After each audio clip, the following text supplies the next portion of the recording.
అందరికీ నమస్కారం. నేను మీ Sangeetha. Welcome to mom Geetha steps. ఈరోజు కూడా ఒక మంచి ఇంట్రెస్టింగ్ టాపిక్తో మీ ముందుకు వచ్చేసాను.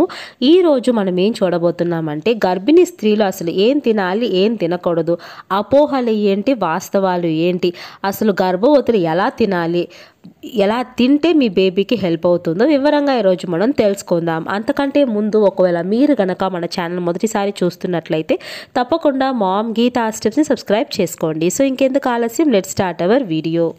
గర్భధారణ సమయంలో సమతుల్య ఆహారం తీసుకోవాలని అందరూ చెబుతూ ఉంటారు. ముఖ్యంగా వైద్యులు సూచిస్తూ ఉంటారు. సమతుల్య ఆహారం అంటే ఎక్కువ ఖరీదైన ఆహారాలు తీసుకోవడం కాదండి. చాలామంది గర్భవతులు అలా అనుకుంటారు. బట్ సమతుల్య ఆహారం అనేది ఖరీదైన ఆహారాలలో ఉండవు. నార్మల్గా సమతుల్య ఆహారం అంటే మనకు అన్ని రకాల న్యూట్రిషన్, పోషణ అనేది దొరికే ఆహారాలు అన్నమాట. అంటే protein, vitamins, minerals, fat, iron ఇలాంటివి సమృద్ధిగా ఉండే ఆహార పదార్థాలు మనం ఎంచుకోవాలి. సో ఇవి ఖరీదుగా ఉండాల్సిన అవసరం అయితే లేవు. మీరు నార్మల్గా తినే కూరగాయలు, పండ్లు తీసుకున్నా కూడా వాటిలో సమతుల్య ఆహారం అనేది ఉంటుంది. మీకు పోషణ అనేది అందుతుంది. చాలామంది మేము సరిగ్గా తినడం లేదు, మాకు ఆహారం సరిగ్గా అందడం లేదు, కొన్నిసార్లు చాలా బాధపడుతూ ఉంటారు, మేము సరైన పోషణ తింటున్నామో లేదో అని. కానీ మీరు తీసుకునే నార్మల్ కూరగాయలు, పండ్లలో కూడా పోషణ అనేది ఉంటుంది. సో వీటికి ఖర్చు పెట్టాల్సిన అవసరం లేదు. సమతుల్య ఆహారానికి మీరు రోజు కాయగూరలు, పండ్లు తీసుకుంటే చాలు. సాధారణంగా గర్భవతులు గుడ్డు తింటే వేడి చేస్తుందని, మొదటి 3 నెలలు సరిగ్గా గుడ్డు తినరు. గుడ్డు తింటే వెంట్రుకలు రావని చాలా భయపడుతూ ఉంటారు. పాలు పడవు, పాలు తాకపోతే ప్రాబ్లం అవుతుందేమో అనుకుంటారు. ఇవన్నీ కేవలం అపోహ మాత్రమే. గుడ్డు తినడం వల్ల ఎలాంటి ప్రమాదము బేబీకి రాదు. వెంట్రుకలకు గుడ్డుకు సంబంధం లేదు.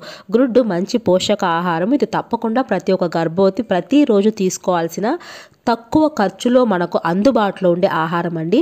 తప్పకుండా ప్రతి ఒక్క గర్భవతి రోజుకొక ఉడికించిన గుడ్డు తీసుకోవడం మంచిది. ఇక రెండవ అపోహ విషయానికి వస్తే, ఆకుకూరలు తింటే పుట్టబోయే బిడ్డ నల్లగా పుడతారని, కుంకుమ పువ్వు తీసుకుంటే ఎర్రగా పుడతారని అనుకుంటారు. ఇందులో కూడా ఎలాంటి నిజం అనేది లేదు. పోషకాలు లభించే అన్ని ఆకుకూరలు, కూరగాయలు అనేవి తప్పకుండా ప్రతి ఒక్క గర్భవతి తీసుకోవచ్చు. నల్లని పదార్థాలు తీసుకోవడం వలన పిల్లలు నల్లగా పుడతారనేది కేవలం ఒక అపోహ మాత్రమే.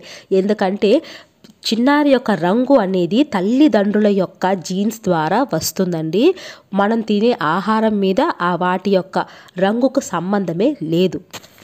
ఇక చాలా వరకు ఎక్కువ మంది మాంసాహారం అధికంగా తీసుకుంటే బేబీకి క్రొవ్వు అనేది ఎక్కువగా పెరుగుతుందని, ఓవర్ వెయిట్ అవుతారని కూడా అనుకుంటారు. ఇది కూడా అపోహ మాత్రమే. మనం సమతుల్యంగా కొంచెం కొంచెం మాంసం తీసుకోవడం వలన బేబీకి ఎలాంటి ప్రమాదం అయితే ఉండదు. చేపలు అనేవి గర్భవతులు తీసుకోవచ్చు. చేపలు తీసుకోవడం వలన మిస్క్యారేజ్ అవుతుందని చాలామంది భయపడుతూ ఉంటారు. అలా ఏం లేదండి. మీరు ఏం తీసుకున్నా మీ బాడీ డీహైడ్రేషన్ అవ్వకుండా, వేడి చేయకుండా చూసుకుంటే సరిపోతుంది. కాబట్టి అన్ని ఆహారాలు కూడా మీ చిన్నారికి ఆరోగ్యకరమే. కానీ వాటికి తగినట్టు మీరు నీరు బాగా తీసుకుంటూ మీ యొక్క ఆరోగ్యాన్ని సంరక్షించుకుంటే సరిపోతుంది. ఇక ముఖ్యంగా నిద్ర విషయానికి వస్తే, తిన్న తర్వాత నిద్రపోవచ్చా అనే అనుమానం చాలామందికి ఉంటుంది. కొంతమంది అయితే మనము తిన్న వెంటనే నిద్రపోవడం వలన అధిక బరువు పెరుగుతారని కూడా అనుకుంటారు. ఇది కూడా ఒక అపోహ మాత్రమేనండి. నిద్ర అనేది తప్పకుండా మంచి విశ్రాంతిని ఇస్తుంది గర్భవతికి. అది తల్లికి, బిడ్డకి ఇద్దరికి క్షేమమే. తిన్న తర్వాత మధ్యాహ్న సమయంలో తప్పకుండా గర్భవతులు నిద్రపోవచ్చు. 1 నుండి 2 గంటల పాటు మీరు నిద్రపోవడం మంచిది కూడా. తప్పకుండా మీరు మధ్యాహ్న సమయంలో నిద్రపోండి, మంచిదండి. అది మీ చిన్నారికి, మీకు ఇద్దరికి కూడా ఒక మానసికంగా కూడా మిమ్మల్ని స్ట్రాంగ్గా ఉంచుతుంది. సో చూశారు కదా ఫ్రెండ్స్, గర్భవతులు అసలు తినే విషయాల్లో ఎలాంటి అపోహలు, వాస్తవాలు ఉన్నాయో. ఐ హోప్ ఈ వీడియో మీకు యూస్ఫుల్గా ఉందనుకుంటున్నాను. యూజ్ అనిపిస్తే తప్పకుండా వీడియోని లైక్ చేయండి. మీ ఫ్రెండ్స్ కూడా వీడియోస్ని షేర్ చేయండి. ఇంకా మరిన్ని వీడియోస్ చూడాలనుకుంటే మామ్ గీతా స్టెప్స్ని సబ్స్క్రైబ్ చేసుకోండి. Thank you so much for watching.